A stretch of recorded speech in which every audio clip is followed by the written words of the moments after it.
Good morning, children. Already I started you heat measurement. Already I explained you what is the instrument we use to measure the temperature of a body. Heat is a measurement of temperature, isn't it? What is the instrument used to measure the temperature of an object? That is thermometer we use, and expansion of liquids also I explained you. Thermometer also started. Laboratory thermometer, there are two types of thermometers are there, laboratory thermometer and clinical thermometer, isn't it? Laboratory thermometer we use in labs, isn't it, in chemical reactions, or to know about the melting point and boiling point of the objects. Okay, now expansion of liquids. I explained you what is expansion of liquids. I explained you. Take care how why the liquids expands on heating.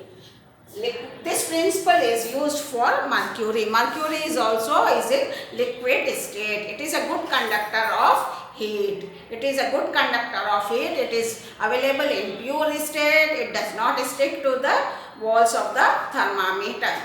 Understood? So now here, based on this, you are taking the trough of water, boiled water. I explained you round bottom flask. You are keeping with the colored water in this, and it is one capillary tube. You are keeping the end of the capillary tube should touch the colored water, isn't it? Here you are. This is calibrated with the readings. The heat is transmitted to the round bottom flask.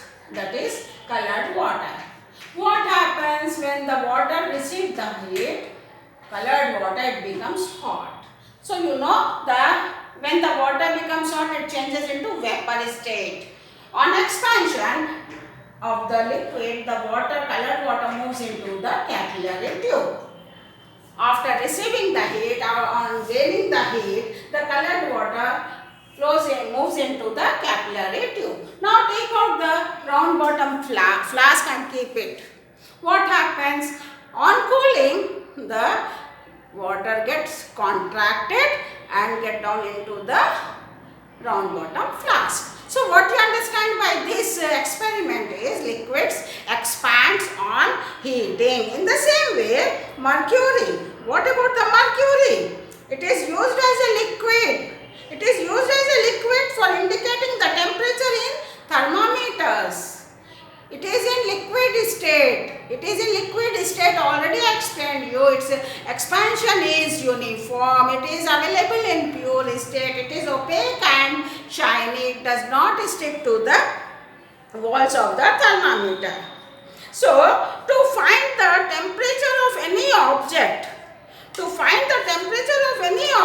bulb of the thermometer should be in contact with the object. It should be in contact with the object. It should be in contact with the object. See, this is what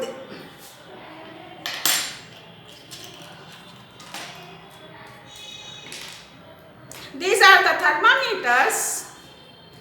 These are the thermometers. This is what you call it. This is a laboratory thermometer and this is a clinical thermometer, or it is also called as doctor's thermometer. Clinical thermometer or doctor's thermometer. This is what you call it, laboratory thermometer. Now, when this is what you call it, bulb of a thermometer, and this is mercury is filled in the bulb. You are seeing the white shiny part. This is what you call it, mercury, and here you are seeing the line also, shining line you are seeing, which expands after receiving the heat. After receiving the heat, this mercury will expand and shows you the temperature of the object. Now here, this is what you call it. When you touch this is the clinical thermometer. Just you keep in your palm like this. The bulb should be in contact with the object. Then only it shows you the temperature. The temperature will rise. Otherwise, if it is not in contact with the object, it will not show any temperature. Now, like this, you keep the thermometer for 2 minutes. Only for 2 minutes. You will get here you are seeing the shining line which shows you the temperature of your palm. It shows you the temperature of your palm. It is 100 degrees. It is showing because of room temperature is more. So it is showing you 100 degrees temperature. Understood? So this is a clinical thermometer which we use, isn't it? So you have to note down the end of the line only. Temperature you have to note down with the end of the line only. Shining line you will see this mercury. This is what you call it, mercury. This should be in touch with the object, any object, or this is. Suppose you want to know the melting point of the ice, the bulb of the thermometer should be in touch with the ice pieces. Then only you will get the temperature of the ice. Understood? Now, how to how to know the temperatures? Here it starts with the 0 degrees. Now, here what you have to do is wipe off the readings. Just wipe off the readings. Here this is what you call it, laboratory thermometer. How to prepare, calibrations will be done with a laboratory thermometer. Wipe off all the readings. No readings are there on the bulb, this glass tube. How you will note down the readings. Start. This is a bulb. It is filled with the mercury only. It is filled with the mercury and the air is removed and it is sealed at the end of the bulb. Thermometer. Now, take some ice cubes. Take some ice cubes and keep the thermometer in the ice cube. The bulb of the thermometer should be in contact with the ice cubes. Then only you will get the temperature. Isn't it? Now, note down the temperature. At what temperature the ice starts melting. So, ice starts melting at 0 degrees Celsius. It will be constant. If you keep for longer time also, there will be no change in the temperature. It will be same temperature you will get. If you keep for 5 minutes or 10 minutes also, same temperature you will get. So now, this is a fixed point. This is a fixed point. So here you started with the 0 degrees. Now, remove the thermometer. Take the water in the vessel. Heat the water with the burner and keep the thermometer. The bulb of the thermometer should be in the water. Should touches in the water. Now, water starts heating. It starts heating. One stage will come, the water starts boiling. At that time, note down the temperature when the water starts boiling. When the water starts boiling at 100 degrees Celsius. So 0 degrees Celsius and 100 degrees Celsius. This is 100 degrees Celsius is the boiling point of water. Fixed points. Boiling point of water and this is melting point of water. So if you keep for longer time also in the water, if you keep for 10 minutes also, you will get constant temperature. There will be no rise in temperature in thermometer. If you keep for longer hours also, you will get same temperature, boiling point, same only you will get. So here now, these 2 points are fixed. 0 degrees Celsius and 100 degrees Celsius. Now, divide these 0 degrees to 100 degrees Celsius into 100 equal divisions. Divide it into 100 equal divisions. You have to divide. Equal parts you have to divide.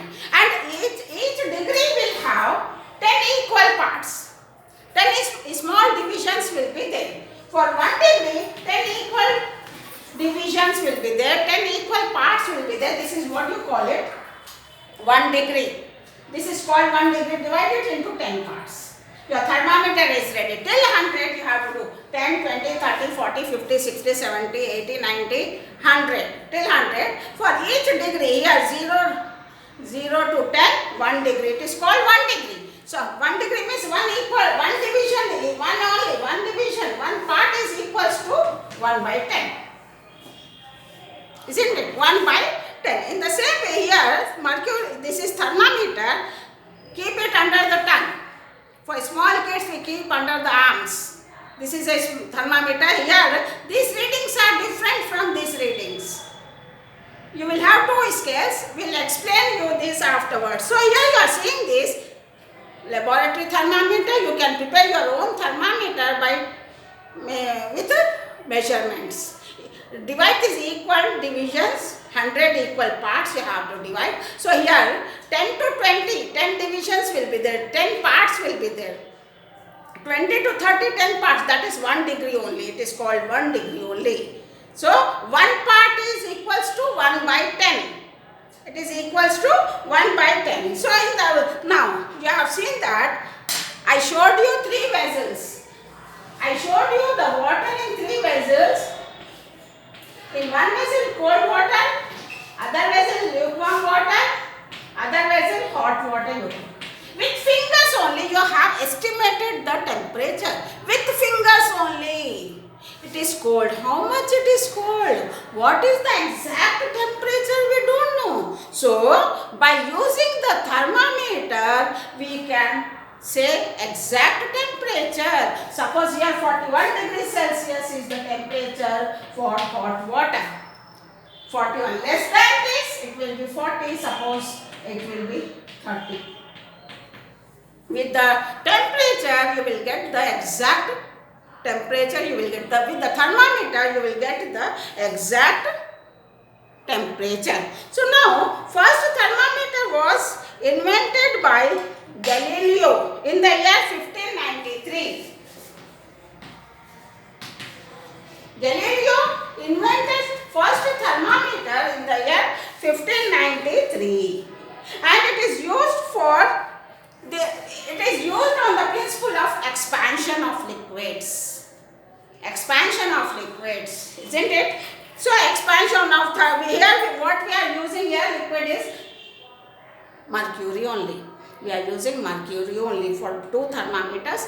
We are using mercury only, isn't it? So here you are seeing in the thermometer uniform expansion will be there. Uniform expansion will be there in the thermometers. Okay, children?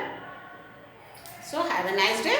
Differences I will explain you in the next class about clinical thermometer and laboratory thermometer.